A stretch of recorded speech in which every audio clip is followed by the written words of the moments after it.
Our next presentation is from Dr. Peter Williams, who is going to talk about the viewpoint of Japanese veterans. Change the battery on this road. Just cutting that down. Or at least he will when the microphone has been regenerated.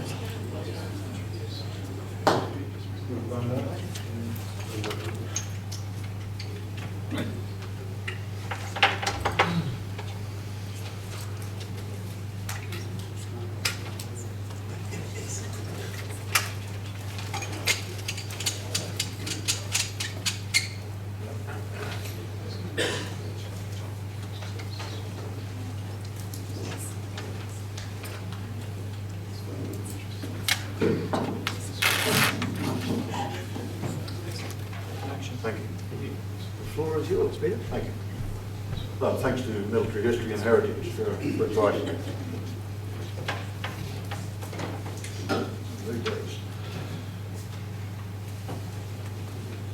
One day in 1984, I was getting a haircut. And I was in Nakatsushi in Oita-ken, down south of Kyushu in Japan. And the barber was telling me about all his time, the fantastic time he had during the war in the Imperial Japanese Navy. He was at Midway and Leyte Gulf and Philippine Sea. And I thought, this is bloody interesting. I thought, I've got to start recording what these people are telling me. The town, I realised, was full of veterans then in their 60s and 70s, in the mid-80s when I was there. So I interviewed some. I had no idea then that what I was going to do with those interviews, but eventually I got a book out.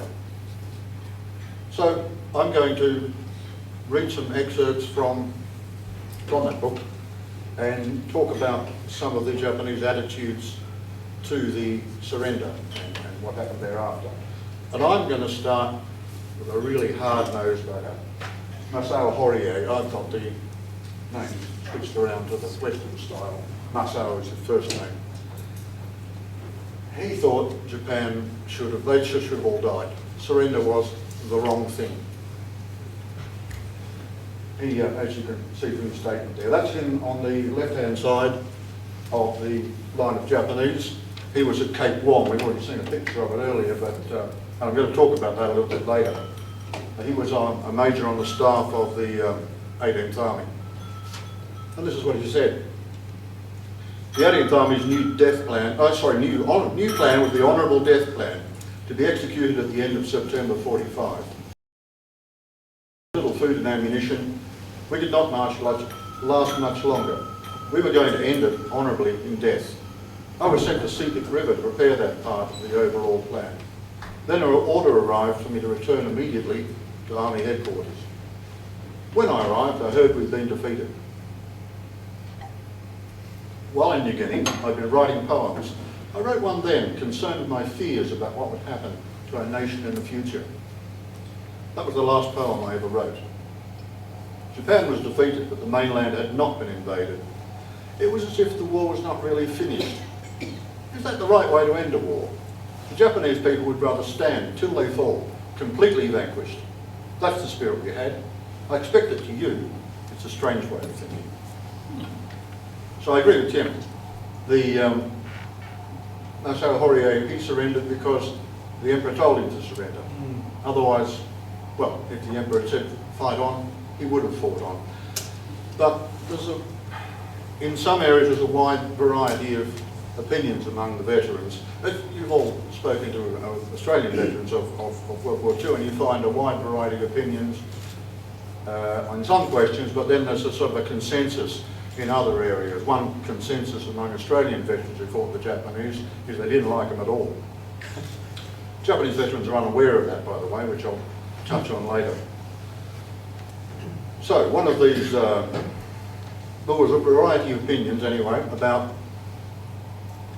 the attitudes towards what happened when they learned that the war was over. And here's another one, different from Horier's view. Oh. Got the action here? Help.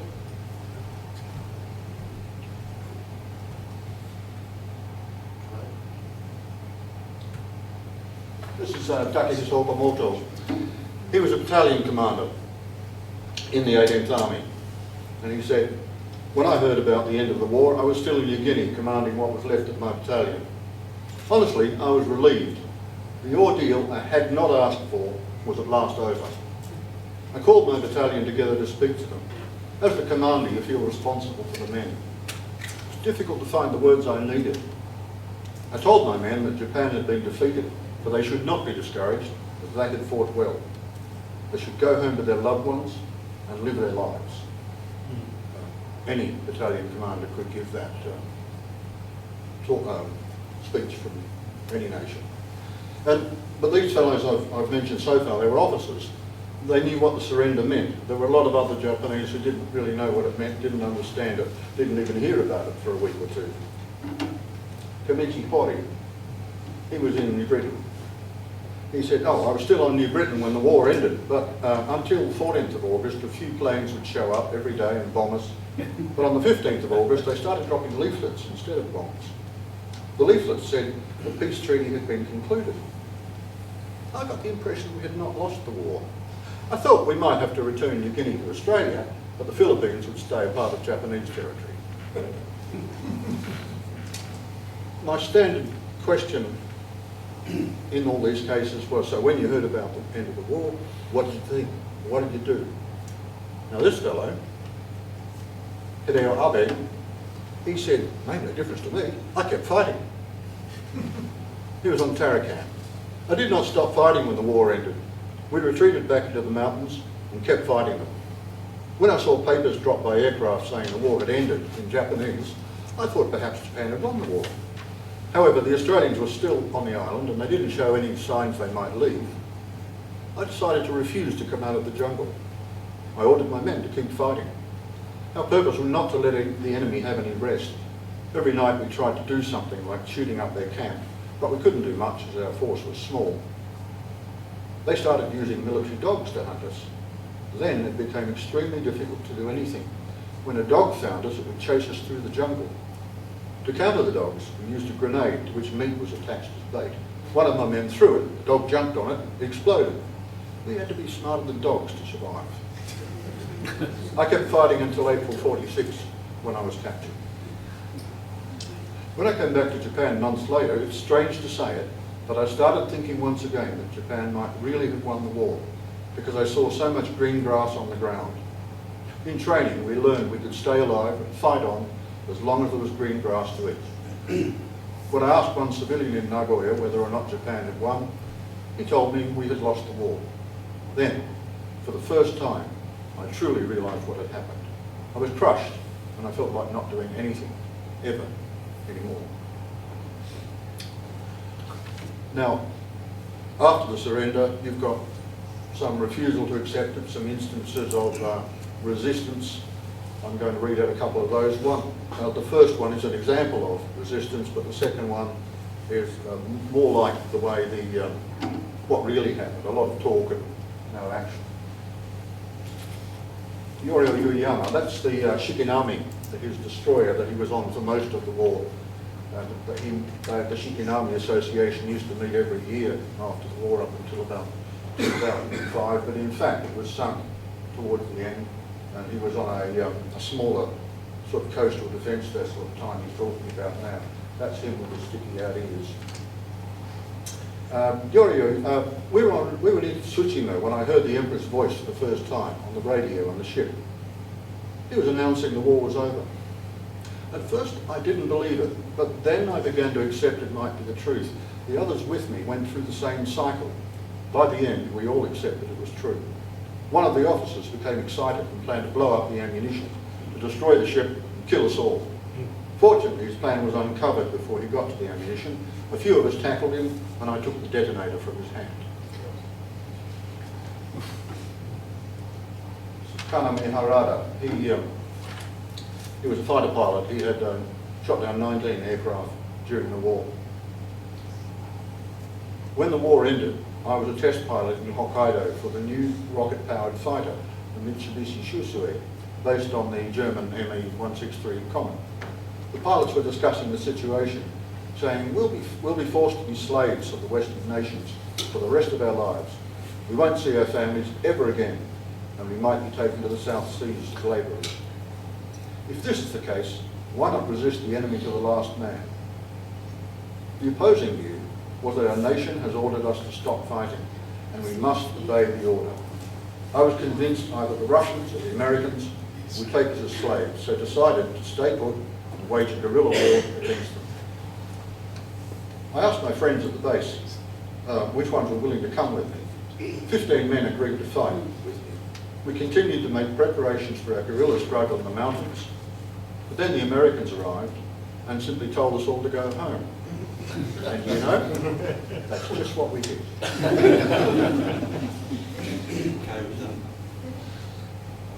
Now back to Cape Wong.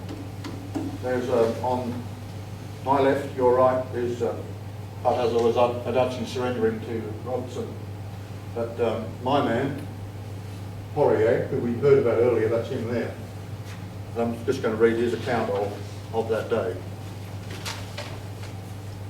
We left our headquarters and walked to the Australians' nearest camp. On the way there, General Adachi had a private chat with me.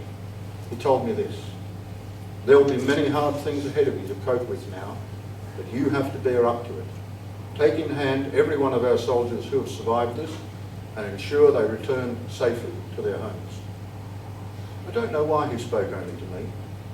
Perhaps because I was the youngest. I was 30 years old. We stayed there the night. The next day we rode in the Australians' jeeps headed for Maprick, then took their aircraft over the mountains to Wewak. On arrival, we got in jeeps to go to the airstrip where the ceremony was to be held. My jeep had a trailer behind it. I was told to ride in the trailer, sitting on top of the ammunition. I was mortified. I still remember the feeling. How dare they put me, a major in the Imperial Japanese Army, in with the ammunition to go to the ceremony. We were told to march down the runway. The General led, followed by 3 other officers and myself. 4 Australians marched with us. There were many Australian soldiers there, walking along the sides of the runway, and I felt it to be humiliating to attend this kind of ceremony, watched by them. Adachi never afterwards had any comment at all to make about the ceremony. He gave up his sword, he signed the document. He never said a single word during the ceremony or afterwards. He was determined to be, and was, firm and dauntless. My comrades and I were careful not to show an unmanly attitude in front of the Australians. We made a point of holding our heads high in a dignified manner. General Adachi had been firm on this point, but inside my heart I was crying with frustration.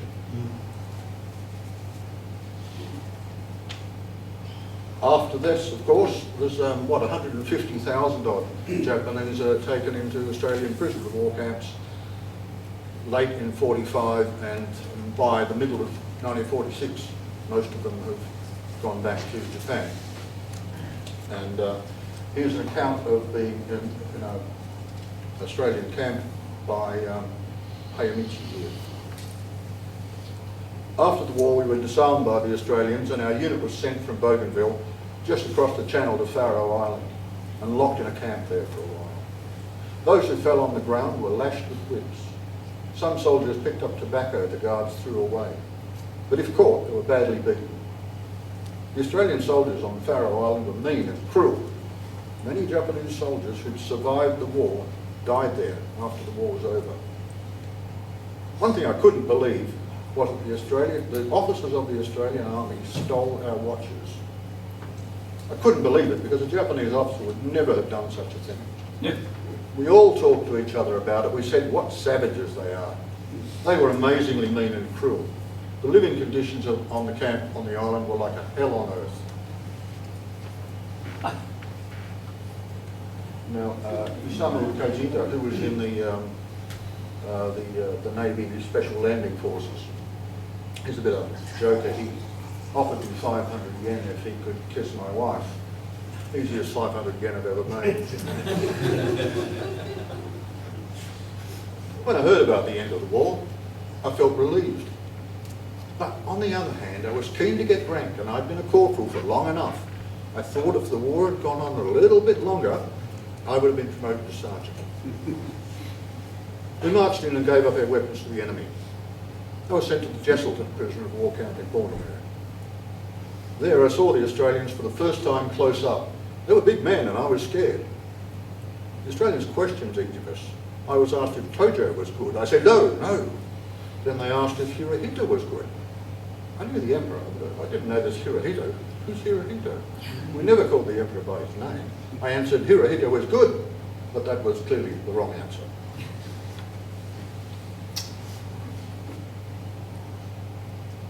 Now a bunch of people I couldn't get to talk to were people who'd had dealings with the war crimes trials. Some were just called as witnesses to gob in other Japanese, and some of course were tried, sentenced, some were executed. Those people were the only Japanese veterans I found who knew they'd better not talk to me. They'd really better not talk to anybody. And they didn't. And I didn't really come very close to, I mean, there were people who had no dealings with the war crimes trials who were quite happy to chat away, but there was a fellow who, after the fall of Singapore, he was ordered to bayonet half a dozen Chinese civilians, and he did so, and he described it all to me. Obviously no one had ever told him that's the wrong thing to do. So anyway, apart from that, it was difficult to get to talk to anybody who had actually had dealings with the trials. The closest we've come to it was Kokichi Nishimura, that some of you will know as the Bone Man of Kokoda. There's a book written about him because he returned to New Guinea after the war and tried to find the bodies of his comrades. And his regiment was responsible for killing Australian soldiers both in Rabaul and at the Toll Plantation massacre. And Nishimura would tell me about this as if he was telling me something his mates from another part of the regiment had told him, and that he had nothing to do with it. But he was getting on a bit by then, and he was sort of forgetting, I think, that it's starting to sound to me like he was actually there. I'm not sure. Some members of my battalion had killed Australian prisoners in Rabaul, so the military police wanted to question me about that. I didn't want to be forced to be a witness against my comrades, so I hid from them and was not able to get a stable job for the next 9 years. I hid.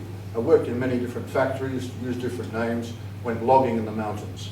Even the 1952 peace treaty ending the occupation did not convince me. The military police never did catch me. Another standard question I would ask is, this is Hiroshi Furumoto. He's second one along from me, much as Dad's closest to me.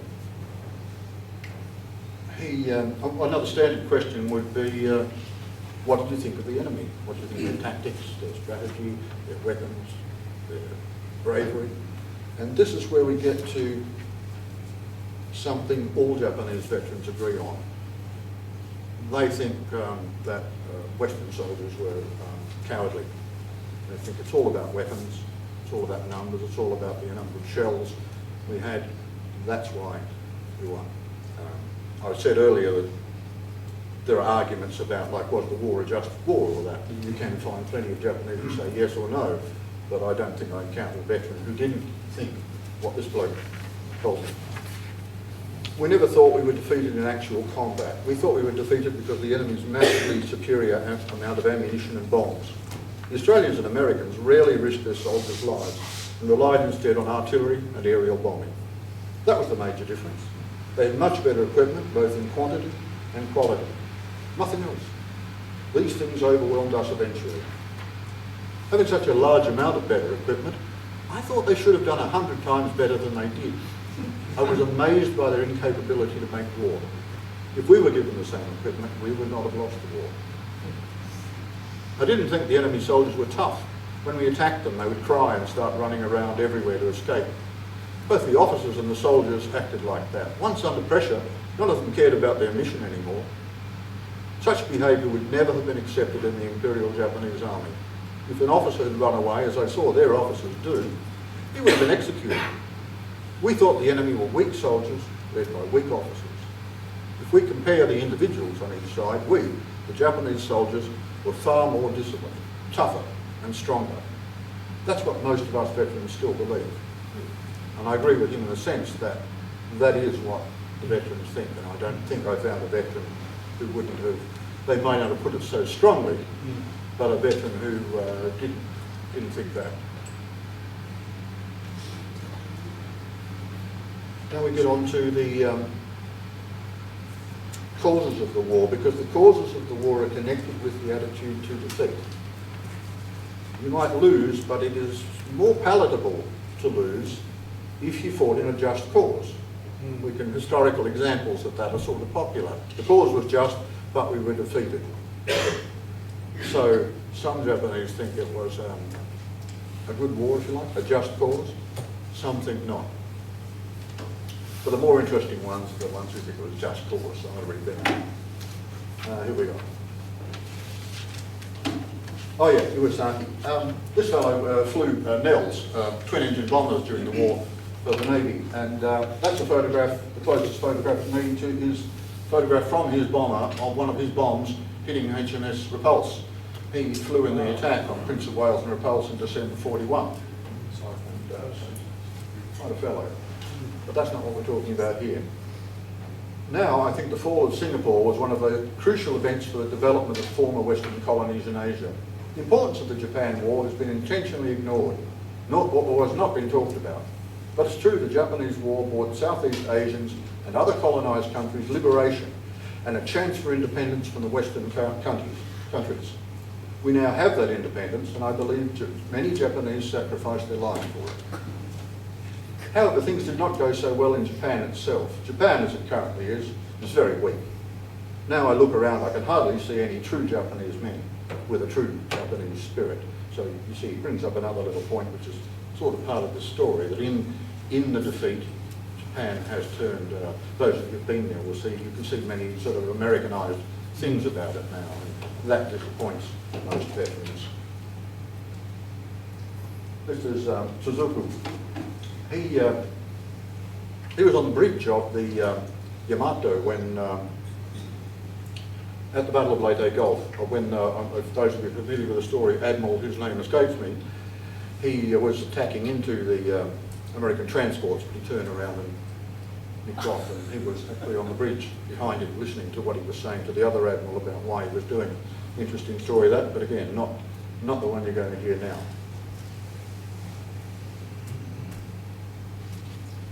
I have no regret fighting in the war as a naval officer. I did my best to serve the country. President Roosevelt was the one who wanted Japan to fire the first shot at the USA. Roosevelt wanted to make the Japanese start the war.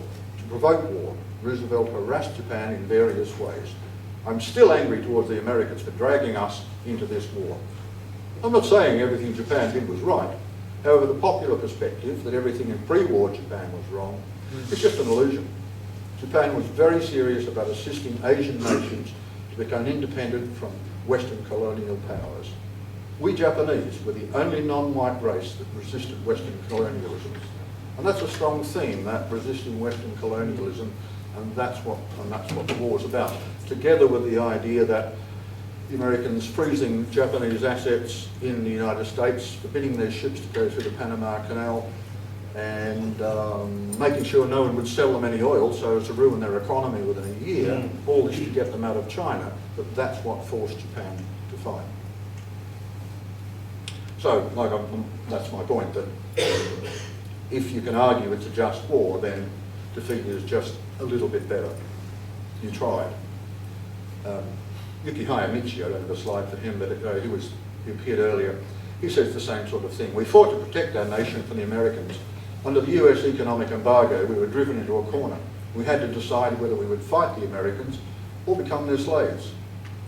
Any country would respond exactly as we did if it was treated as badly as the USA treated us. I am very resentful towards the Americans and believe back then they would drive us to war eventually. And he also mentions, I've been very angry about the great conversion that the people in Japan made after the war. I felt we, the soldiers, were betrayed by a country that decided to follow American ways. The majority supported it, so I kept myself quiet after the war. That conversion to American ways is another thing that pops up there. Kenji Ueda. Japanese leaders made a big mistake going to war. They underestimated their enemies. Tojo was a great idiot. You can find lots of that. There's lots of criticism of Konoe, the previous Prime Minister before Tojo, Sugiyama, Yamamoto, you name it. You can find lots of Japanese veterans are happy to criticise their generals and their admirals and their politicians. There was one person, I must have spoken all up to 200 or 300 Japanese veterans, didn't interview them all. There's one person who never criticised. Hands up every no, don't worry about it. You know who was never criticised. Interesting. Now, Kenji said something else, and this touches on another point I quickly mentioned earlier, that Japanese veterans in general have got no idea that Australian veterans in general really don't like them. We've all spoken to veterans who wouldn't buy a Japanese car and said a lot worse than that. But Kenji's unaware of that. I would like to meet an Australian soldier who fought on Shaggy Ridge, as we'd be able to understand each other. I would like to meet him, shake his hand, and talk about common memories. I think we could be friends. Is it possible for me to arrange the meeting of them?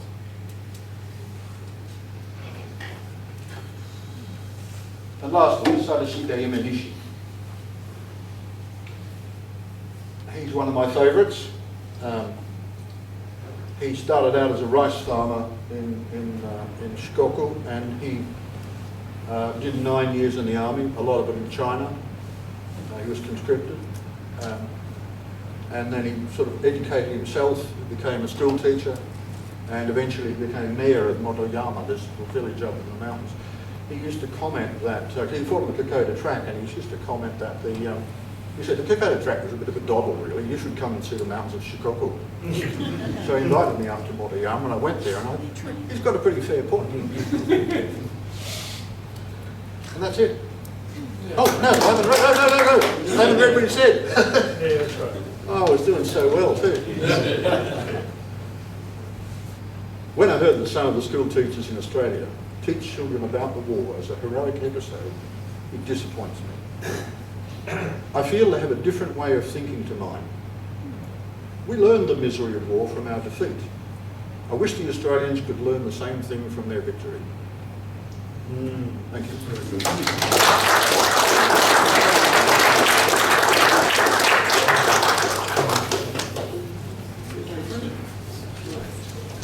Thank you very much, Peter. I'd like to now invite the last four speakers to come and array themselves at the front and subject themselves to questions if they could be persuaded to do so.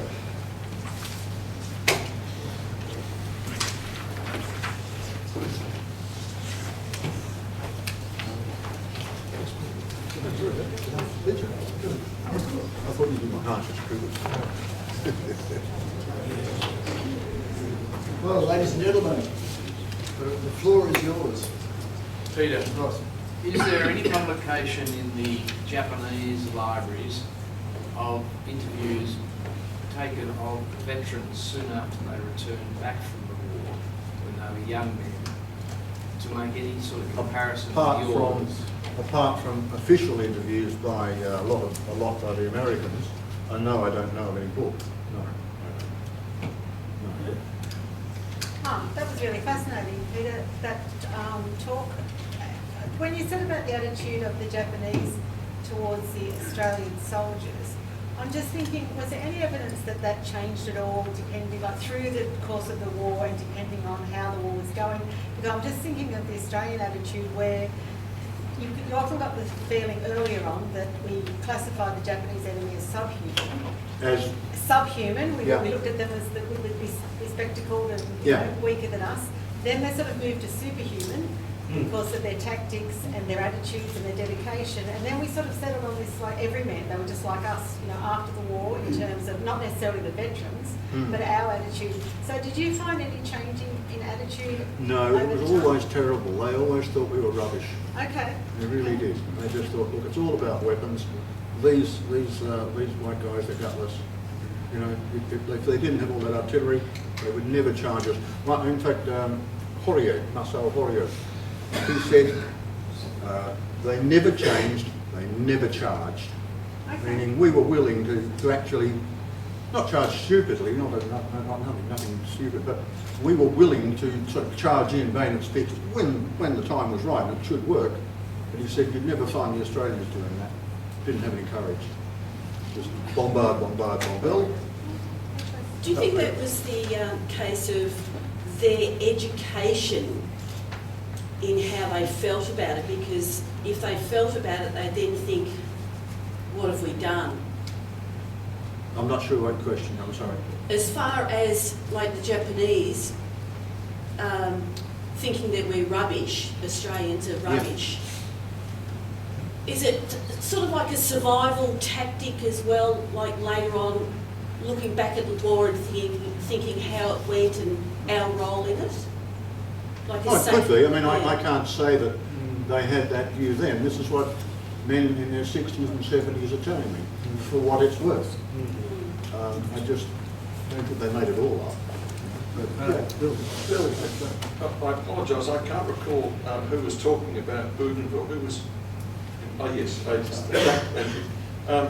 But this is a comment you may not know, but Brigadier Hammer was known as TAC, and he, I think, became the commanding officer of the 3rd Division in Victoria. It's Choco, and I happen to know a man who served under him, his ADC, a fellow called John Brownville, now in Chapel. Interesting observations he made, but it happens he owned the hardware store in Bright. That was his occupation. And he was a very hard man, according to my source, and people admired him greatly. And he had little time for the ARA. The other man you mentioned was Lieutenant Colonel George Wolfe, whom I met, had a couple of sons, a remarkable man. And the chap you didn't mention was General, who later became General Sir Ragnar Garrett. And he was instrumental in forming the Pentropic Division, which wasn't all that popular. And when he became GOC during the Malayan emergency, this thing became doubly difficult for him, and it was quite the shell. But do you have any comments about that? That those men were just great men. Oh, 100%. I mean, Hammer and Wolf, got along quite well. Starr, who was the commander of the Vietnam Battalion in New Guinea, got sacked by Hammer. Brought in Wolf, who was then who previously commanding the 3 Independent Company. There is a bit of tension between the unit and actually the entire formation to have the AIF versus the militia divide in many ways. When Hammer came back from the Middle East, took over the Den Brigade, the other report, like while he's very highly regarded, it took a while for him to find his feet. He transitioned from, he commanded the 2nd 48th Battalion in Alamein, and he's like, oh wait, here I am in the jungle, and there's like 10 guys over there, there's 15 guys over there, so it took him a little while to adjust. And you do have a fair bit of inter-politics going on within that formation, but that wasn't unique either. So you have this big period of transition from 42, 43, which continues into 45, which is part of, I think, some of the stigma that surrounds the entire Bougainville campaign, as well as elements of New Guinea, because there seems to be that AIF versus the militia divide, which is still a thing. Peter in particular, I try not to draw a long bow or generalise, but the sort of attitudes you spoke about from the Japanese soldiers, I ask you a comment when you go to see the exhibition at Hiroshima, where the viewpoint that seems to be espoused in all the signage of the visitor literature is that they were, I guess, not to blame to some extent. I'm drawing a long bow. But it's the shoe seems to be on the other foot as far as that whole exhibition is concerned. What's the question? I think my question is that a manifestation of the same sort of attitude that you see from some of those soldiers? Oh, yeah. Yes, I think it's fairly common in Japan. I think it wasn't really their fault. Okay. Thank you, Michael. I was wondering, I've done a lot of oral history with veterans in the past, and the attitude about the Japanese, the ones that took New Guinea, and mind you, this is the officers' opinion, I guess, was that they were very brave fighters. And, you know, most of the men would say that. What I'm wondering is, when you talk about the people, the Australians who won't have a bar of Japanese, mind you, that would be some of the officers too. Because maybe the Japanese you spoke to weren't aware of the huge prisoner of war effect on Australians. That's it, certainly. Would that be it? Yeah. I mean, Because, it was sort of noticeable to me that in terms of any connection with their mistreatment of our prisoners, the Burma Railway, or any kind of atrocity, that 99% of everybody I spoke to was too busy fighting on some obscure mountain to know anything about that or hear anything about that. Most of them were not doing anything of that. They had no connection with that, and they're unaware. Thank you. A question for both Paul and Karl. In both mainland New Guinea, the anti-WEWAC campaign, and also in Bougainville, the local people mounted substantial guerrilla warfare against the Japanese. And I was wondering if, to what degree Australian troops were aware of that, and what their attitude was to the local people, and did they think that they were fighting it all on their behalf? So far as New Guinea is concerned, I've not picked up reference to that in the reading I've done, so I'm not sure that there was much Australian awareness or acknowledgement of it, but Tim may know better. But there was also certainly significant local guerrilla activity on Borneo, where the Dayaks mounted a quite significant indigenous resistance. Yeah, there's quite a bit in Bougainville as well, and often they were inspired and encouraged by the AOB parties who went out in the north as well as in the south. The independent 2nd 8th Commando Squadron, as it was then, also operated with local Bougainvillean population to encourage reconnaissance, warfare, guerrilla tactics. The Australians paid a bounty for every Japanese soldier who was killed. They needed a proof of life, so typically it was a finger. But there was one person who was such a successful killer, he was then queried, because if you take a hand and that's like 5 kills, so you got 5 bounties. And so when they one officer was so offended, and he came back through this bloody past in front of him, boom, here, check that out. The man's only got one of those. So yeah, it was actively encouraged. But also what was going on too, while they did encourage, the AOB did encourage the Bougainvilleans to fight against the Japanese, there were also limits around it, and they didn't want it to go, not necessarily out of hand, but it was to be in support of the advance of the main Australian force, because they didn't want the Japanese to then redirect their efforts and conduct retaliatory operations against the Bougainvilleans. Also, what's not covered, but pointed to a little bit, just one slide, was in fact had large numbers of Bougainvilleans became displaced during the campaign because the Japanese would move in, kick the Bougainvilleans out to take over their garden areas, and that's what the Japanese were using to survive, as well as in New Guinea, they had to cultivate their own crops. So the Australians quite mindful of using the Bougainvilleans to take the war against the Japanese, but not to the point where you get retaliatory actions. They also had to do a lot to do with health as well.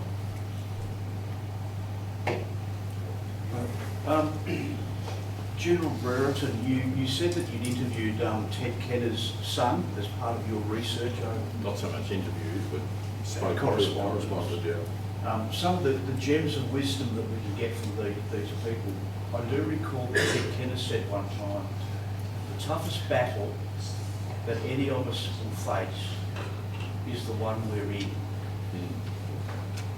Words of wisdom. And I wonder whether or not there are any other words of wisdom that you've collected over your years of research.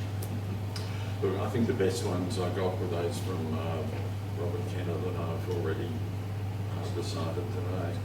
They've just mastered with me. Just a quick one for Tim. Going back to Takanaga, given the shame of surrender of Japanese culture, do we know how he was treated upon his return to Japan? Yes, he died in relative obscurity. He worked in a coal mine into about 51, 52. There's next to no mention of the incident in the 102-volume Japanese war history series. It's specifically not an official history series, it's a war history series undertaken by the government. His regimental mountain artillery regiment history largely avoids the subject. I think it sort of ties in with some of the questions that have been asked earlier. When something really shameful happens, that's the part of history you tend to ignore. every country's got that. This one has. But if I could just say, imagine, the war's ended, you've surrendered. Takanaga actually asked if he couldn't stay in Australia to become a farmer, which was not uncommon for soldiers taken in captivity by the Australians to come and stay. You're in a prison camp. In his case, I think he probably stayed in Manila. You're repatriated back in around about 1946. You're probably coming back through the main military port of Hiroshima. When you arrive, there's an excellent film on the War Memorial showing the demobilisation process. Ladies in their 50s, 60s, in the 40s that was quite old, telling you to open your shirt and open your trousers so they can pump DDT down you to delouse you. You come to a building which is called the Hall of Triumphant Return, and it's not.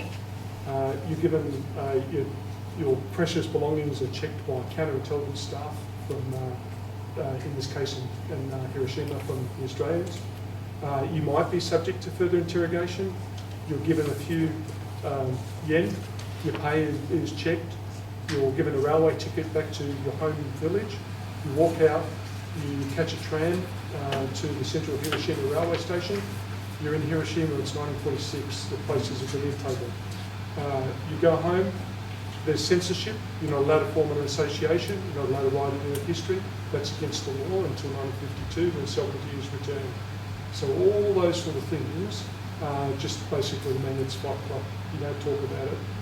And people like Takanaga just disappear off the pages of history. I'm afraid we're going to have to call a halt there, otherwise the sandwiches at the back will curl up at the corners. Thank you very much, gentlemen, for your contributions this morning.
What are you practically now?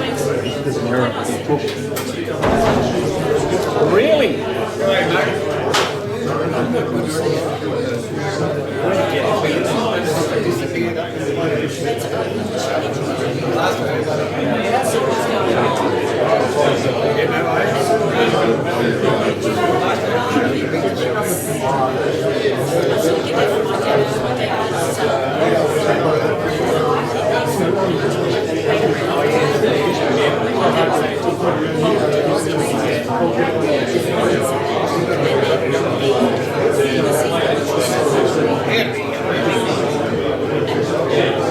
Henry.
Well,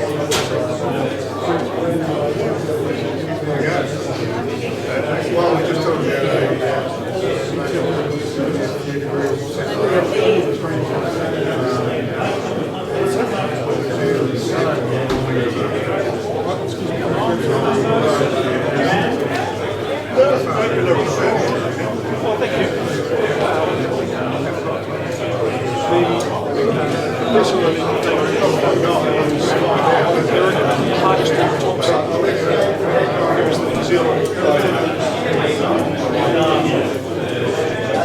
Parents Pacific Day, I think, event is missionaries in China. So that, of course, meant the Japanese. He learned to feather stuff. I think he's the only New Zealand linguist I've ever been aware of in ages. There might be others, but it's the only one I've done. Organised his papers.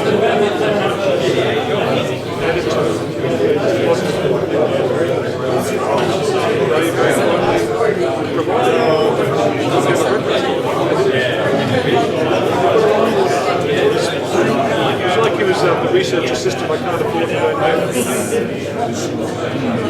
So